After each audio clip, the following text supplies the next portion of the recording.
నమస్తే, welcome to #you. నేను మీ రాజేష్. చాలామంది భారతీయులకి, యువకులకి మరీ ముఖ్యంగా డాలర్ డ్రీమ్స్ ఉంటాయి.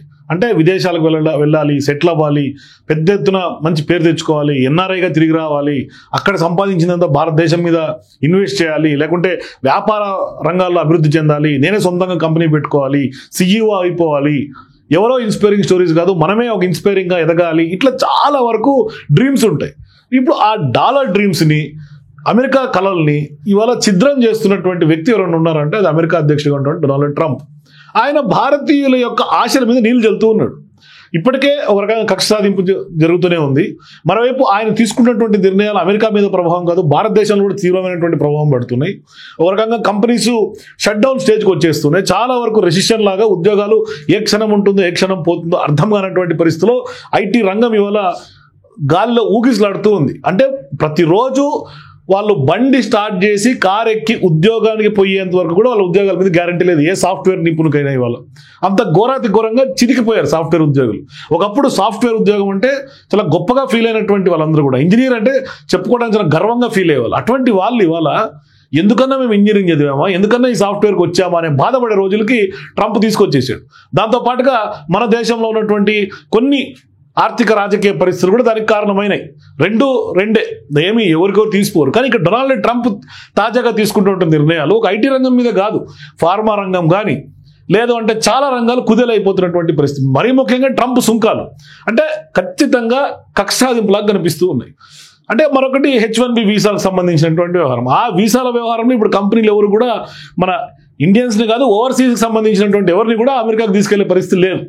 మరి ఇంత కొనసాగుతున్నటువంటి వ్యవహారంలో ఇప్పుడు తాజాగా అమెరికాలో ఒక పెద్ద బాంబులాగా కనిపిస్తోంది ఈ వ్యవహారం అంతా కూడా. అంటే అక్కడ అమెరికాలో ఇప్పుడు పరిస్థితి ఎట్లా ఉందంటే, పనిచేస్తున్నటువంటి ఇండియన్స్ ఎవరైనా ఉంటే వాళ్ళ పరిస్థితి ముందు నుయ్యి వెనక గొయ్యిలాగా మారిపోయినటువంటి సిచ్యువేషన్స్. అంటే అమెరికాలో ఒకప్పుడు చాలా హుందాగా, రైట్ ట్రయల్గా, చాలా దర్జాగా ఉందాం అనుకున్నటువంటి వాళ్ళ పరిస్థితి ఆ విధంగా మారింది.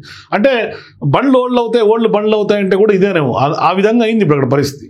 అంటే ఒక పక్కేమో ట్రంప్ కొత్త H1B వీసాల పైన ఫీజులు భారీగా పెంచేసినటువంటి నేపథ్యం మనం చూస్తున్నాం. కనీసం ఇప్పటికే H1B కలిగినటువంటి ఇండియన్స్ అక్కడ పని కొనసాగించడానికి కుదరడం లేదు వాస్తవానికి. మరి ఇప్పుడు ట్రంప్ అమెరికన్లకే ఉద్యోగాలు కల్పించాలనే ఒక బలమైనటువంటి నిర్ణయంతో వాళ్ళకి ట్రైనింగ్ ఇచ్చి వాళ్ళ ఉద్యోగాలు వాళ్ళ కల్పించుకునే దిశగా వాళ్ళను అమెరికన్లు స్ట్రెంగ్తన్ చేసుకుంటూ పోతున్నారు.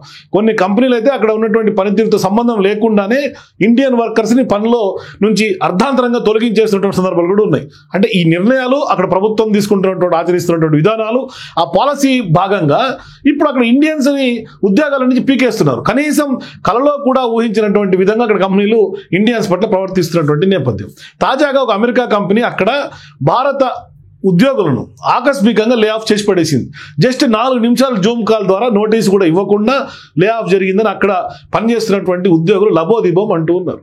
రిజిడ్ పోస్ట్లో వాళ్ళు తమ ఆవేదన వ్యక్తం చేస్తున్నటువంటి పరిస్థితి. అంటే రోజు తాను 9 గంటలు లాగిన్ అవుతారని అర్జెంట్ కాల్ అంటూ 11 గంటలకు chief operating officer Zoom meeting పెడితే అప్పటికప్పుడు అనుకోకుండా జాయిన్ అయ్యాను జూమ్ కాల్లో, కెమెరాలు, మైక్రోఫోన్లు అన్నీ కొంత డిజేబుల్ చేసి కంపెనీలో ఉన్నటువంటి భారత ఉద్యోగులు తొలగిస్తున్నట్లుగా చెప్పి కాల్ కట్ చేసినట్లుగా ఆయన రాసుకుంటూ వచ్చారు ఆ పోస్టులు. అంటే వర్క్ పర్ఫార్మెన్స్ ఆధారితంగా ఈ తొలగింపులు జరగడం లేదని తన బాస్ చెప్పినట్లుగా రెడ్జెట్ యూజర్ స్పష్టంగా చెప్తున్నటువంటి పరిస్థితి. అంటే ఇక్కడ ప్రధానంగా వర్క్ పర్ఫార్మెన్స్కి కూడా వాళ్ళు వాల్యూ ఇట్లా కేవలం ఇండియన్ అయితే చాలు ఉద్యోగాలు పీకేయడానికి ప్రస్తుతం అమెరికాలో, ఇది అమెరికాలో ప్రస్తుతం ఉన్నటువంటి పరిస్థితి.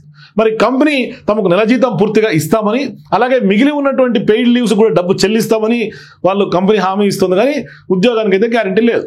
అంటే కనీసం తమ అభిప్రాయం వినటానికి కూడా CEOకి సమయం ఇవ్వలేదని చెప్పుకొచ్చినటువంటి బాధ, అంటే ఆవేదన ఆ విధంగా ఉంది.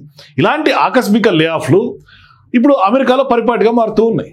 అంటే లే ఆఫ్లు అమెరికాలోనే కాదు, ఇండియాలో కూడా జరుగుతున్నాయి. మరీ ముఖ్యంగా సాఫ్ట్వేర్ ఇండస్ట్రీని ఇప్పుడు లే ఆఫ్స్ అనేది కుదిపేస్తుంది. మాస్ లే ఆఫ్స్, మొన్న TCS, అంతకుముందు టాటా, లేకుంటే ఇన్ఫోసిస్, ఇట్లా ఎవ్వరు పడితే వాళ్ళు మాస్ లే ఆఫ్స్. ఇండియాలో కూడా మాస్ లే ఆఫ్స్ కుదిపేస్తుంది. ఇప్పుడు అమెరికాలో ఇండియన్ మాస్ లే ఆఫ్స్ అని అనాలి, ఇది స్పష్టంగా సూట్ అవుతుంది. మరి అక్కడ కూడా టెక్ కంపెనీల్లో ప్రస్తుతం కొంత ఆదరణ పెరుగుతోంది. ఇప్పుడిప్పుడే అమెరికాలో కొంత మంచి పొజిషన్కి పోతున్నాం అనుకునే వాళ్ళకి ఇప్పుడు ఇటువంటి షాకింగ్ డెసిషన్స్ లాగా కనిపిస్తూ ఉన్నాయి. ఇది ఉద్యోగులతో ఒక రకమైనటువంటి కరెక్ట్ కమ్యూనికేషన్ లేకుండా అనుకోకుండా జరిగినట్లుగానే భావించినట్టుగా మనకు తెలుస్తోంది. కానీ ఈ ఘటన పైన ఆన్లైన్లో ట్రోలింగ్, పెద్ద ఎత్తున కామెంట్స్, విమర్శలు అయితే వినిపిస్తూ ఉన్నాయి. అయినప్పటికీ కూడా దశాబ్దానికి పైగా అమెరికాలో భారత ఉద్యోగులు అక్కడ టెక్నాలజీ రంగం మీద, ఫినాన్స్ మీద చాలా వరకు కీలకమైనటువంటి అమెరికాలో ఉన్నటువంటి అనేక రంగాల్లో విస్తృతంగా పనిచేస్తున్నటువంటి వాళ్ళు ఉన్నారు. సో ఇప్పుడు ఉద్యోగాల భద్రత విషయంలో ఇటీవల కొన్ని సంస్థలు కొన్ని సంక్షోభాలు ఎదుర్కొన్నప్పటికీ కూడా మినహాయింపులు లేకుండా ముఖ్యంగా జూమ్ లాంటి ఆన్లైన్ కాల్ ద్వారా నిమిషాల్లోనే లేఆఫ్స్ ప్రకటిస్తున్నటువంటి నేపథ్యమే కొంత బాధాకరంగా మారుతున్నాయి. మరి ఈ విధానం ఉద్యోగుల పట్ల ఖచ్చితంగా మానసికంగా కానీ ఆర్థికంగా కానీ చాలా వరకు ప్రభావం చూపే అవకాశాలు స్పష్టంగా ఉన్నాయి. భవిష్యత్తు పైన కొంత ఆందోళనలు కూడా రేకెత్తిస్తున్నట్టు కనిపిస్తుంది. అంటే ఒక రకంగా దేశానికి వెళ్ళి అక్కడ ఉన్నటువంటి తీసి పడుతుంటే ఇండియన్స్ అని చెప్పి మరి తీసేస్తే, టైం కూడా ఇవ్వకుండా తీసేస్తే ఇక వాళ్ళు ఎక్కడికి వెళ్ళి చెప్పుకుంటారు, ఎవరికి వెళ్ళి చెప్పుకుంటారు? అక్కడ ఉద్యోగాలు లేకుంటే ఉండే పరిస్థితి కూడా ఉండదు అక్కడ అమెరికాలో. మరి అక్కడ ఇండియన్స్ పరిస్థితి ఏమవుతుంది, ఏ విధంగా ఉంటారు? వాళ్ళు బిక్కుమంట బతికే పరిస్థితులు అమెరికాలో వచ్చినాయి. ఒకప్పుడు అమెరికా అంటే కలల సౌధం, అక్కడ ఉండాలంటే చాలా వరకు కలలతో వెళ్ళినటువంటి వాళ్ళు ఇవాళ ఆఖరికి కన్నీటి పర్యంతమై తిరుగుబాటు పడుతున్నారు మన సొంత దేశానికి. మరి ఇది ఎంతవరకు కొనసాగుతుంది? ఇది కనీసం ఇట్లాగే ఉండే అవకాశాలు ఉంటాయి భవిష్యత్తు. ఎందుకంటే ట్రంప్ వస్తే చాలా వరకు మారుతుంది, భవిష్యత్తు బంగారు బాటగా మారుతుంది అనుకున్నటువంటి వాళ్ళందరికీ కూడా ఇప్పుడు ముళ్ళబాటగా మారుతోంది. చూద్దాం ఏం జరుగుతుందో. సో మీరు కూడా ఖచ్చితంగా ఈ ఇండియన్ మాస్ లేఅవుట్స్ పట్ల, అమెరికాలో జరుగుతున్నటువంటి విధానాల పట్ల మీ అభిప్రాయాల కింద కామెంట్స్ తెలియజేయండి. For more videos please watch #.